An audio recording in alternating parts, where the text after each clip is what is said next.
je le rappelle, le Bénin nous a accusés d'être instigateurs de leur mascarade du 7 décembre 2025. Oui. La tentative de coup d'État, il paraît, qui s'est déroulée avec le colonel Pascal Tigri. Quel est l'élément de preuve?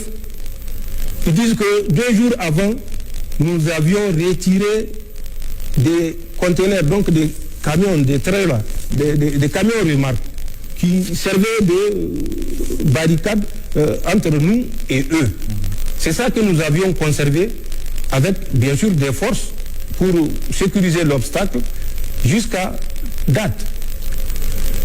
Le propriétaire de ces camions-là a intenté un procès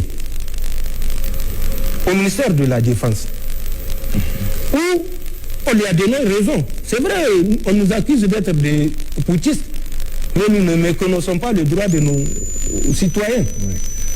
Et avec astreinte de 1 million de francs CFA chaque jour, si on ne libère pas ces moyens-là. Pour que le Bénin ne pense pas qu'on est lié à un futur coup d'État qui va se passer, on va continuer à payer les astreintes de 1 million de francs CFA par jour. Nous avions retiré et nous avons fait ce que nous savons faire le plus. Nous avons remplacé ces véhicules par ce qu'on appelle des ESCO. Donc, que nous avons remplis avec des matériaux et que nous avons utilisés pour reconstituer ce mur défensif protecteur pour nos troupes.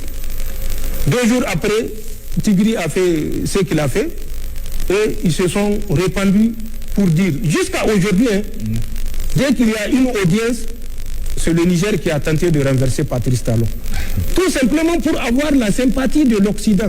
Mais quand vous mentez là, ceux à qui vous mentez, peut-être par politesse, vous écoutent. Mais sachez que Allah existe.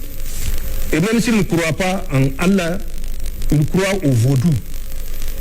Le Dieu du vaudou là existe. Nous savons que nous ne connaissons même pas comment il s'appelle Pascal Tigri, même de nom, avant le 7 décembre. Nous ne le connaissons pas de nom. Dieu nous est témoin. Et je veux que Patrice Talon sorte pour dire que Dieu lui est témoin que nous connaissons Pascal Tigri. Donc, ça n'a rien à voir. Mais c'est un narratif qu'on continue à diffuser. Nous, on a vu son avion. Regardez. L'action s'est passée à Cotonou. Et il paraît, Pascal Tigri, il était même de la garde, je crois, présidentielle, ou de la garde républicaine. En tout cas, il fait partie des forces spéciales. Comment un élément des forces spéciales qui a appris à combattre dans tout type d'environnement, qui a appris à travers un aguerrissement important à utiliser de toutes les astuces ou de toutes les techniques pour s'évader, pour s'exfiltrer, va faire 800 et quelques kilomètres de Cotonou pour chercher la frontière du Niger. Quel que soit le côté, toutes les villes ou les villages frontaliers, c'est 800 et quelques kilomètres. Alors qu'il a une frontière poreuse comme un filet de pêche dans une mer à 25 kilomètres tout au plus le Nigeria. Il fait 25 kilomètres, il est à l'intérieur du Nigeria. Personne, puisque c'est une frontière qui n'est pas contrôlée. Et Tigri le sait plus que moi. Mais j'ai fait cette voie-là. Elle ne fait pas 25 kilomètres. Il pouvait s'exfiltrer par là-bas. Il pouvait s'exfiltrer vers la frontière avec le Togo qui est à moins de 5 kilomètres. J'ai fait cette voie-là également en 2006.